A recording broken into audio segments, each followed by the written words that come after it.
Welcome to Functional Talk, the Functional Med for the People podcast, where we bring you the latest insights and practical tips on how functional medicine can transform your health and empower you to live your best life. I'm your host, Michelle Brooks, Doctor of Nursing Practice with over 30 years of nursing experience. Join me as we dive deep into the world of functional medicine, exploring the cutting-edge research, evidence-based practices, and real-life success stories that will inspire and empower you on your health journey. Subscribe to Functional Talk on your favorite podcast platform and join our community of health-conscious individuals who are committed to living their best lives as through the principles of functional medicine. Get ready to be inspired, educated, and empowered. Let's dive in.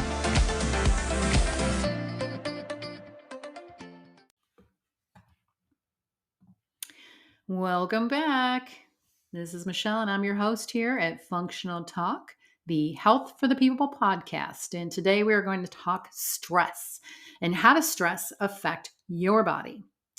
So first of all, where does stress come from? Most of us can relate that stress can come from death, divorce, illness, loss of employment, financial hardships, poor time management.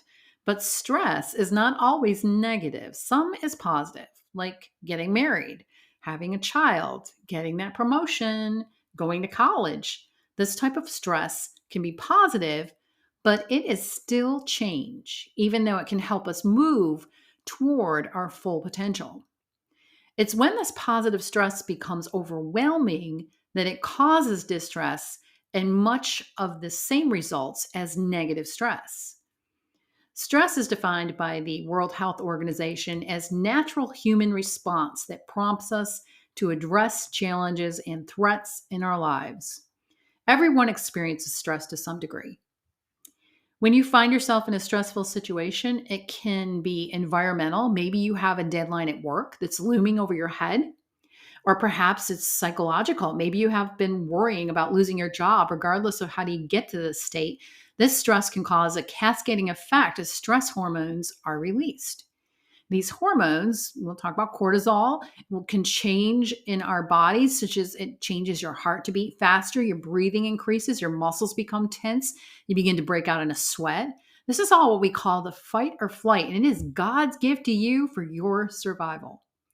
It helps you to react fast enough in a life-threatening situation, and it is exactly what you need, whether you decide to stay and fight for your life or turn and run for it.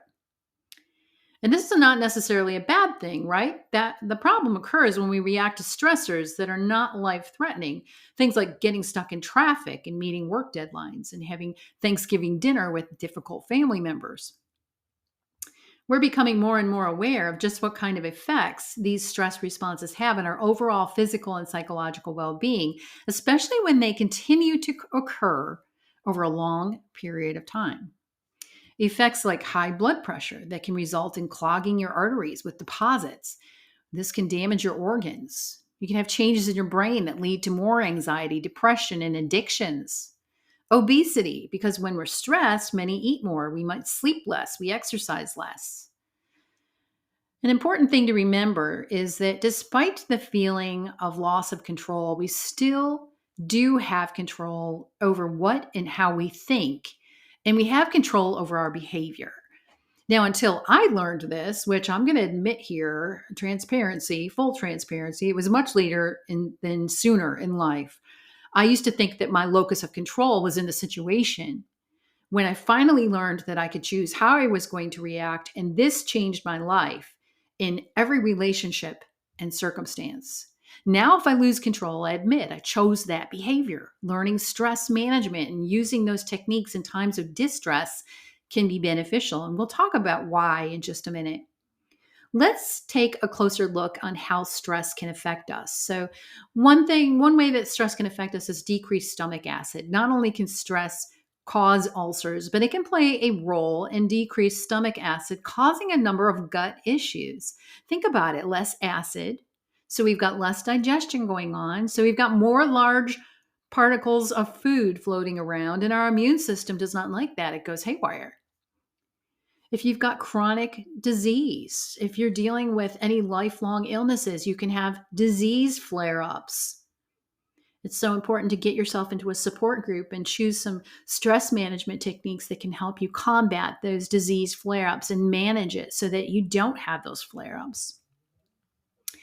Stress is one of the most significant challenges that we can experience when it comes to our immune system. Effects can be downright deadly because it puts added stress on our entire body system, including nearly every organ. Your adrenaline is released, your heart rate increases. We talked about that. We talked about how your breathing gets faster. And then the cortisol that's released, this hormone, it increases the production of glucose in order to be able to meet the physical energy demands to fight or flight. So we've got a raising of our blood sugar levels.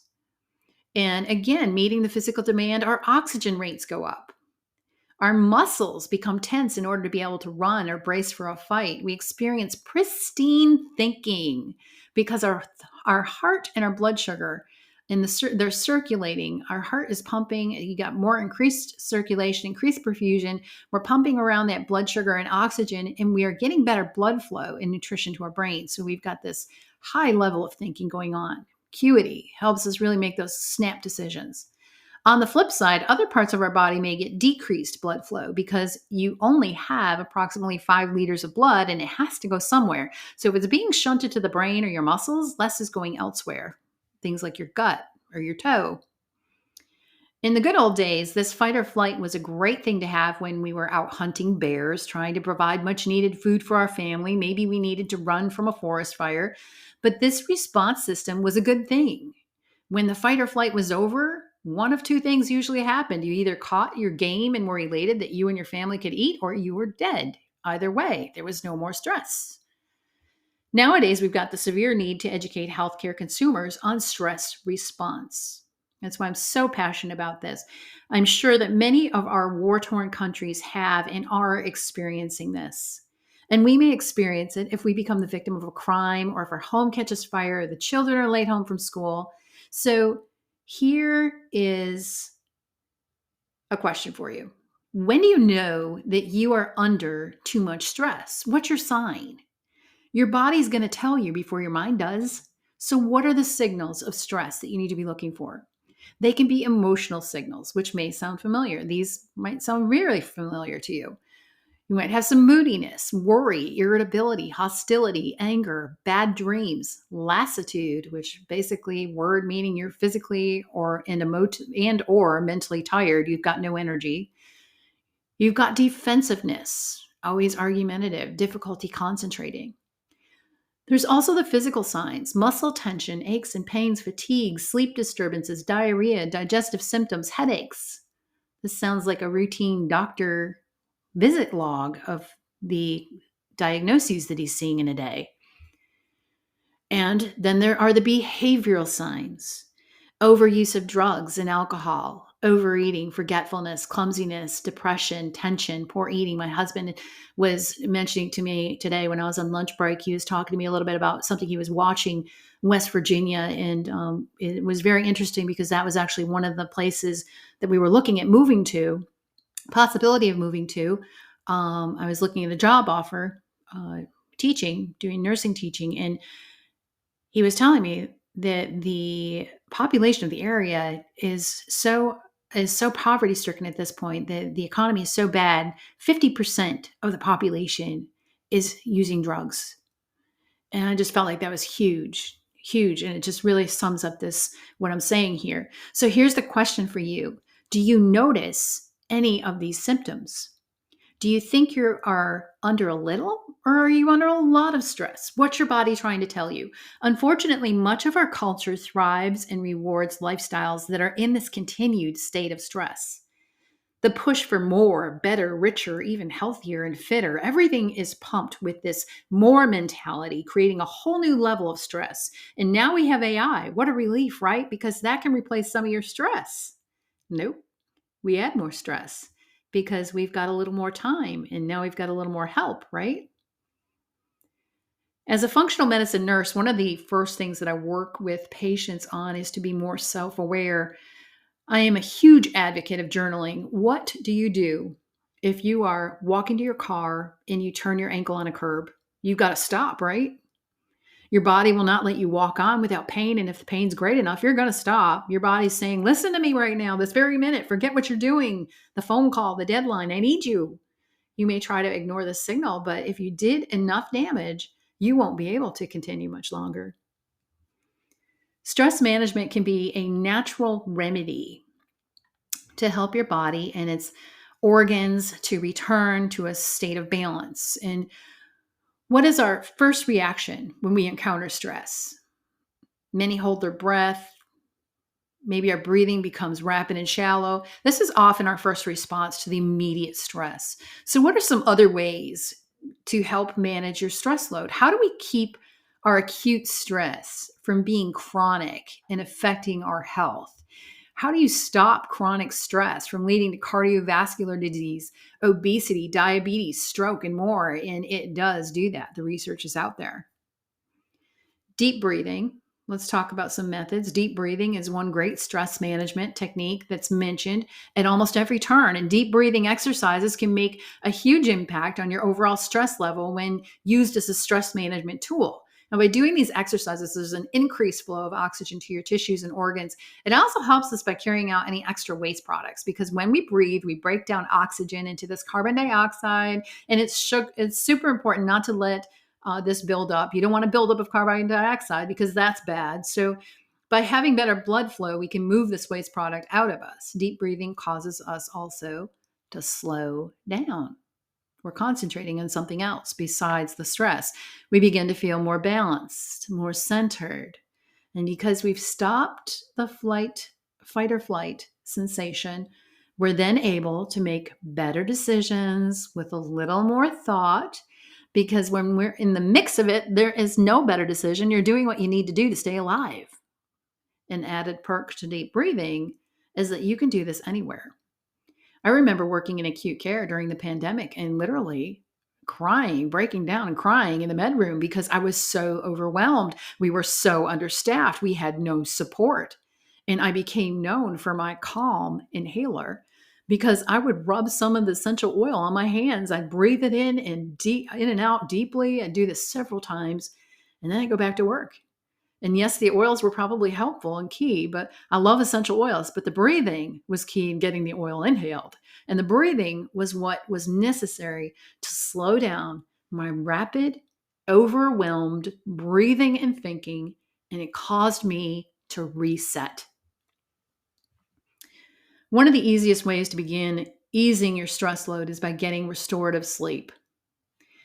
Sleep that restores is necessary in healing from chronic disease. The current gold standard for a good night's sleep is between 7 to 9 hours, and this allows your body to reset, your brain function to heal, allows you to store information. And last year, when my health came to a screeching halt, one of the first things my integrative practitioner told me was to get some rest. Huge alarm going off in my head because it was right then and there that I knew I wasn't getting effective restorative and healing sleep. I was awake almost every hour on the hour, and it was like that for several years. Most likely this developed when I was working as a night nurse during the pandemic, and it really got to the point that I even dreaded to go to sleep because I knew sleep was just not going to happen like it should for normal people. Sleep hygiene is crucial to healing the body from chronic disease and inflammation. So let's talk about a few things you can do with that. So here's some sleep hygiene. First, you can set a consistent bedtime and wake time. Try to head to bed at least an hour before your decided time. Turn off your computer, put the phone down, plug it in on the charger away from the bed. These little things helped me a great deal when I began to try to improve my sleep. I moved my phone from being plugged in at the bedside or under my pillow, totally wrong thing to do, to now it is being plugged in the bathroom. It is on silent, so it can't wake me. And then I soak in the tub. You can soak in the tub. You can put a cup or so of Epsom salts in there. It's magnesium. It helps relax you. Relax your muscles and soothes your muscles. And at the same point, it's also a little detox for you. You can try some calming music or podcast or read. If it's okay with your healthcare provider, try some magnesium before bed. This has helped many people by relaxing their nerves and their muscles. I will often try some tea before bed. There are many that can help relax and calm you around bedtime, like chamomile, peppermint, valerian, passion flower, kava. Having a spray bottle with water and lavender essential oil can be helpful to spritz on your pillow and around your bed. Some people like to use melatonin. It's been helpful for sleep, but check with your provider on that. Normally, adults have some hesitancy about napping, but if you feel truly tired, take a nap. So, a little on sleep hygiene. So, let's talk about self-renewal. What can you do to help build yourself up? What do you do to take care of yourself on a regular basis? A car needs gas, it needs a tune-up, it needs a trip through the car wash occasionally. So, we do also need checkups. We need care. We need to check in with ourselves. Reflection, journaling. We mentioned, glossed over it before, but I'm going to really nail it here. Reflection journaling. This gives us all a time to ask how we're feeling about something. What big event has happened? What stress are we feeling? What about the stress can we change? What about how we react to the stress can we change? Journaling is huge. Some people say they're not writers, they just think. And I used to think that, but when I had to start keeping journals for my doctoral program, I was blown away by the things that I learned that I didn't realize impacted my practice until I had to actually reflect on them and about new information. How would I use this new information? And I'm forever changed about journaling. And I actually developed a nurse residency program to center on reflection and journaling. So, new nurses that were coming into a field that was outside of the hospital and didn't have that preceptor care and that constant experience, using reflection and journaling to help them learn how to provide care outside of the acute care setting, outside of the hospital. What about exercise? Too much exercise before bed can rev you up and cause some issues, but regular exercise can help with many things. It can help balance your blood sugar, the release of endorphins, and those are the morphine-like molecules. And yes, they make us feel happy. They reduce pain. Exercise keeps us strong and limber, helps us avoid injury, and those who exercise have been known to have higher self-esteem. It's generally a good thing to add to your day. What about thinking positive thoughts? If you think about negative thoughts, stop it and counter it with a positive one. Currently, I'm reading Jim Quick's book, Limitless. Jim Quick, Kwik. If you get a chance to read his book, Limited, the expanded edition, it's wonderful. I'm actually doing a week by week, chapter by chapter, summing up what I've learned and allowing other people, if you're reading it, to share your thoughts. That's on Facebook at My 40 Wellness. It is just my magnet right now for life change for me, especially when I realized how many negative thoughts go through my head at any given time.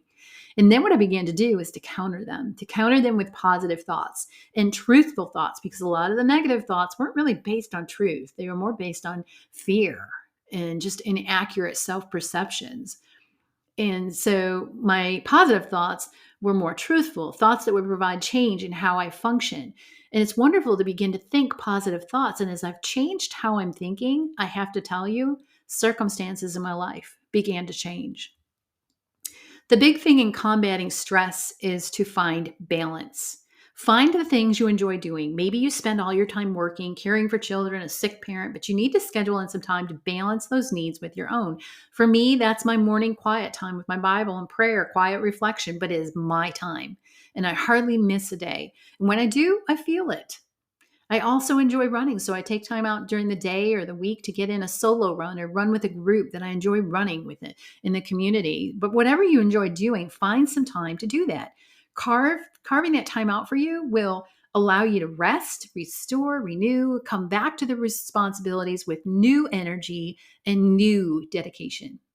If you're a single parent, work on a co-op of sorts that'll rotate childcare so that maybe you can get out and walk together as a group. Double support, walking and talking. Community is helpful during times of stress, despite sometimes the attempts of nature to isolate us. Virtual coffee hours, virtual happy hour, whatever works. If you don't have a group, start one, because the chances are you are not the only one that needs to find balance. So let's run down my list here of recommendations. We talked a little bit about stress, and the key takeaways I want to leave with you today are, first of all, nutrition. Eat healthy foods. Nutrition is, or more like the lack of it, is going to stress your body internally beyond what damage your situations and your environmental and external stress is already causing. If you're not sure what healthy is, then walk in the grocery store, pick up something you like, and if you can't grow it or you can't raise it, like on a farm, then it is most likely not healthy. In other words, find veggies and fruits you like and make sure your plate is half full of them. Next, if you've got trouble communicating or getting your point across, whatever your problem or your issue is, then study that. If it's communication, study communication. Read about how to listen better, how to respond. When I was in grad school years ago, I took a conflict resolution class. It taught me not to run from confrontation because that just escalated my stress, my anxiety, my anger. And so I learned to just ask the question. You may learn over time that there are sometimes better ways to ask the question. But the big thing to start doing is just ask. Many times in relationships, we often walk on eggshells with people. And my family used to do this with me, which made me feel even worse and more stressed because then it was clear statement to me that I had a problem. They didn't want me to react, so they didn't talk about something. Now I choose how I'm going to react. Not always am I perfect, but you are not going to improve in your communication or your action or behavior if you don't learn and make an effort to do things better. Get your exercise, spend time outdoors. Being outside, especially if you can get to some woods or by water, research has shown that this is going to decrease your heart rate and blood pressure, those very physiological signs that increase with stress. Reflection, meditation, creative thinking, doing things you enjoy, journaling, focusing on solutions rather than the problems. Play with family, focus on having fun, laugh, spend time with family and friends.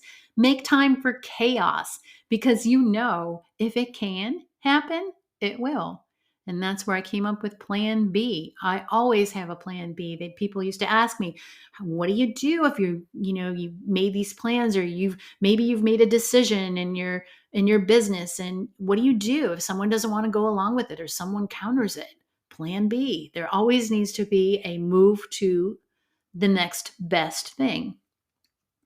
There's so many ways, so many more ways. I could go on with many more on how you can decrease your stress, but I want to leave you with a little homework.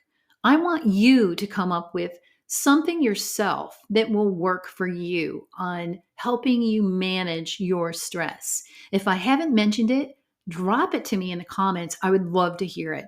This has been such a short time to cover stress, but I want to tell you, if you want more information about stress, please head to my website on the Connect page. I'll put the link actually in the show notes so you can see that, and you can get a free download from a workshop that I did last year. It's called Ditch the Stress. It's a great several-page PDF, talks about physiological explanation of stress. I talk about cortisol a little bit.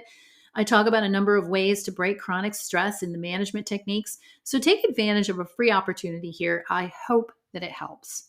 As always, take time for yourself, rest and relax. I hope you enjoyed our talk about stress, and I hope it's given you some fuel to combat chronic stress in your life. We'll see you here again next week on Functional Talk, the Health for the People podcast. Thank you so much for joining us for another episode of Functional Talk, the Functional Health for the People podcast. I hope that today's talk has been informative and useful for you. Just a reminder that Functional Talk does not replace the care provided by your healthcare provider. Information that is given here is not meant to cure disease, but solely as an educational service to the healthcare consumer.